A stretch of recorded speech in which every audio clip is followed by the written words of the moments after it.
So we'll walk to the very back. We'll kind of do make sure we're all on page with the first ones we work with. And then we're just going to write most of you are going to be on DBH duty, and we'll just write the actual measurement in centimeters right on the sheet there. And that's it. That's really the whole deal. And the more, yeah, but it's actually not DBH. It'll be diameter at 30 centimeters. So some of these folks are carrying what they call a magic stick that's exactly 30 centimeters long, so they can put it up to the tree and make sure they're always wrapping at 30. DBH? Mm-hmm. But all of these trees have grown significantly since the last measurement. Even the ones that are dying have about a 5 centimeter difference from last time, which is nice, because that allows you to, if you have a little flex in exactly where 30 centimeters is, 32 to 29 or something, it's still going to give you really meaningful data. So, yeah. But there's this represents one big block. Oh yeah, sandals with trees. Okay, and the first one is down there, and it's 1, and it goes 2, 3, 4, and 5 to the end, and then it starts again 6, 7, 8, 9, 10. Right?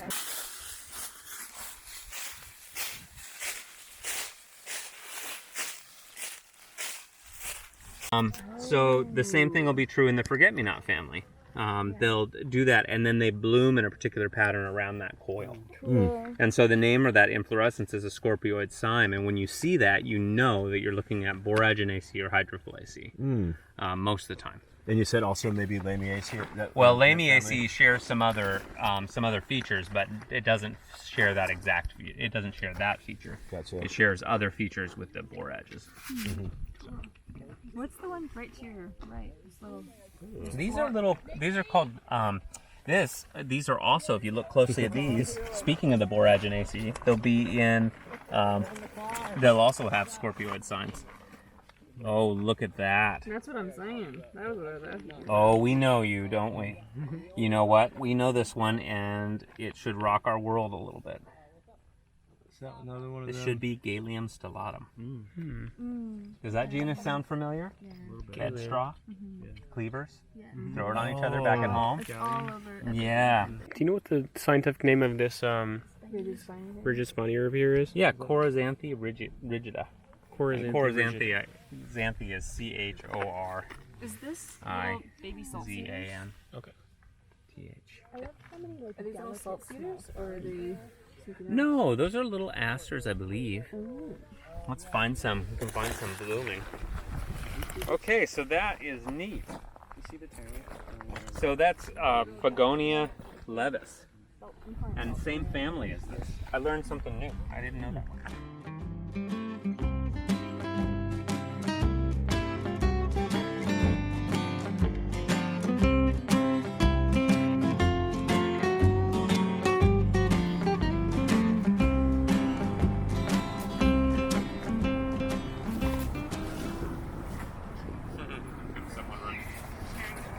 All right, well, you've reached it.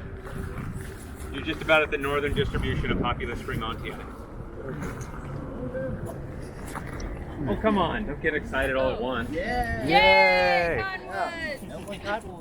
That's what I like to hear. Well, it's different color.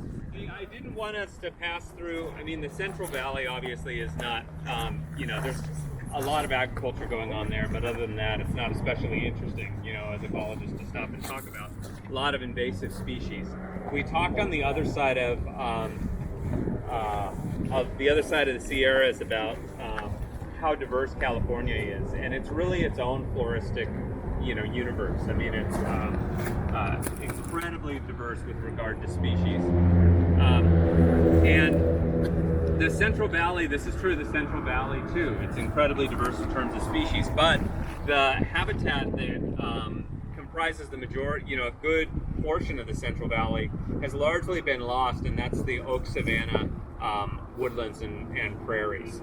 And so this is a nice spot to stop on our way in, because if you were paying attention, we just crossed out of that heavy agricultural zone, and we're just now back into the intact oak woodland savanna of California. It's estimated that probably only about 4% of this habitat remains, and it's habitat that probably used to comprise about 50% of California, somewhere between 30 and 50% of California. and only about 4% remain. So the grand majority of this has been converted due to development or agriculture. So it's a really small amount of the habitat that's frozen. So there's a good amount of this just behind us, and then of course you can see from a distance here the rest area. So we're not going to go and walking through it. Within this habitat, it's estimated that about 50%, somewhere in the neighborhood of 50% of California's vertebrate species use this habitat. Okay, so that's an incredible amount of vertebrate species. There are also probably somewhere in the neighborhood of about 600 plant species that occur in this ecosystem type. You compare that to what it's like for us at home, and habitat like the evergreen forest might support somewhere in the neighborhood of 100 vascular plant species. Okay, the prairies somewhere in the neighborhood of 200 to 300. So we're twice to 3 times the diversity of those types of habitat or more here in California. And you just start noticing that now as the spring is getting on. Are these Quercus gariana? I'm not sure if we're looking at blue oak or Garryo. We'll have to take a closer look. As we climb up, you should see some black oak.